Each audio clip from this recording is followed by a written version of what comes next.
Corona মহামারীর কারণে lockdown, সরবরাহ ব্যবস্থা ভেঙে পড়া, গ্রাহকদের মধ্যে আতঙ্ক সহ বিভিন্ন নেতিবাচক প্রভাব থাকার পরেও 2020 সালে বিশ্বে অস্ত্র বিক্রির 100টি কোম্পানি ব্যবসায় ব্যাপক মুনাফা লাভ করেছে। সম্প্রতি সুইডেনের স্টকহোম ইন্টারন্যাশনাল পিস রিসার্চ ইনস্টিটিউটের এক প্রতিবেদনে এমনই তথ্য উঠে এসেছে। সিট্রির গবেষক আলেকজান্দ্রা মার্কসস্টেইনার বলেন, করোনা মহামারীর প্রথম বছর 2020 সালের তথ্য দেখে তিনি সত্যিই বিস্মিত। যখন ইন্টারন্যাশনাল মনিটরি ফান্ড বলছে বিশ্বব্যাপী অর্থনৈতিক সংকোচন ঘটেছে 3.1%, সেখানে 100টি কোম্পানির সামগ্রিক অস্ত্র বিক্রি বেড়েছে 1.3%। বিশ্বের 100টি অস্ত্র তৈরি কোম্পানি 2020 সালে ব্যবসা করেছে মোট $531 বিলিয়ন, যা বেলজিয়ামের অর্থনৈতিক পরিকাঠামোর চেয়েও বেশি। বিশ্বের 100টি অস্ত্র তৈরি ও বিক্রির কোম্পানির মধ্যে যুক্তরাষ্ট্রের 41টি কোম্পানি ব্যবসা করেছে 54%। সিট্রিট প্রতিবেদন অনুযায়ী এবারও যুক্তরাষ্ট্রের অস্ত্র কোম্পানিগুলি শীর্ষে রয়েছে। যুক্তরাষ্ট্রের কোম্পানি লকহিড মার্টিন একাই $58 বিলিয়ন অস্ত্র বিক্রি করেছে গত বছর, যা লিথুয়ানিয়ার জিডিপির চেয়েও বেশি।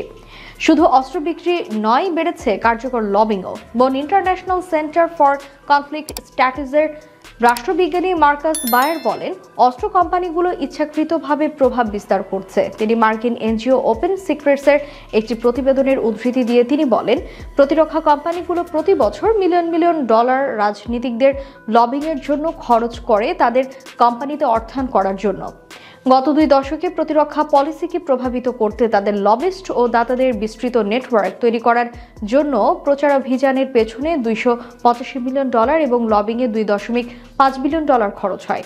আলেকজান্দ্রা মার্কসস্টেইনার ব্যাখ্যা করেছেন যে, মার্কিন প্রতিরক্ষা বিভাগ মহামারী চলাকালীন অস্ত্র শিল্পের জন্য বেশ কিছু লক্ষ্য নির্ধারণ করে সহায়তা প্রদান করেছিল।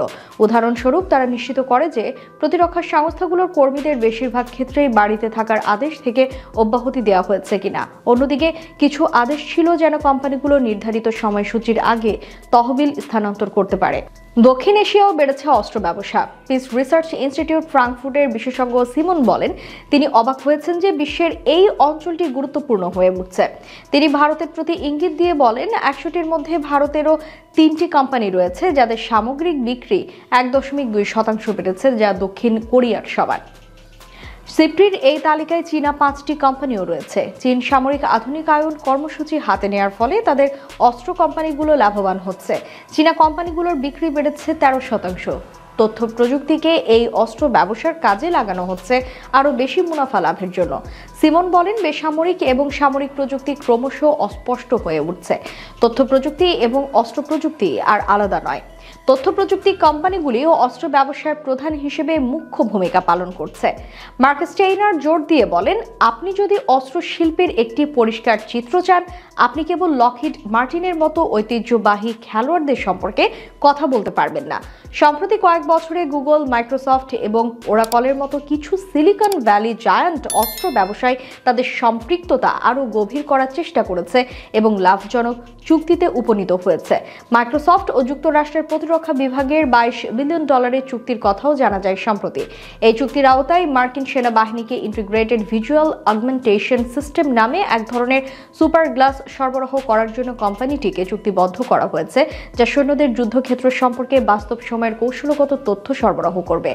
এদিকে ফ্রান্সের সঙ্গে অস্ত্র বিক্রিতে পিছিয়ে পড়েছে রাশিয়া। 2019 সালের চেয়ে রাশিয়ার 9টি কোম্পানি 6.5% অস্ত্র বিক্রি করেছে।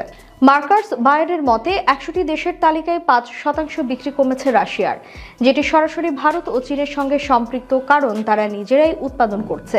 পূর্বে তারা রাশিয়ার বড় ক্রেতা ছিল। ইউরোপের অস্ত্র কোম্পানিগুলো 100টি দেশের মধ্যে 21% সামগ্রিকভাবে অস্ত্র বিক্রি করেছে। 2020 সালে ইউরোপের 26টি কোম্পানি অস্ত্র বিক্রিতে মুনাফা করেছে $109 বিলিয়ন, যেখানে 4টি সম্পূর্ণ জার্মান অস্ত্র কোম্পানি এই মোট মুনাফার $9 বিলিয়ন নিচে।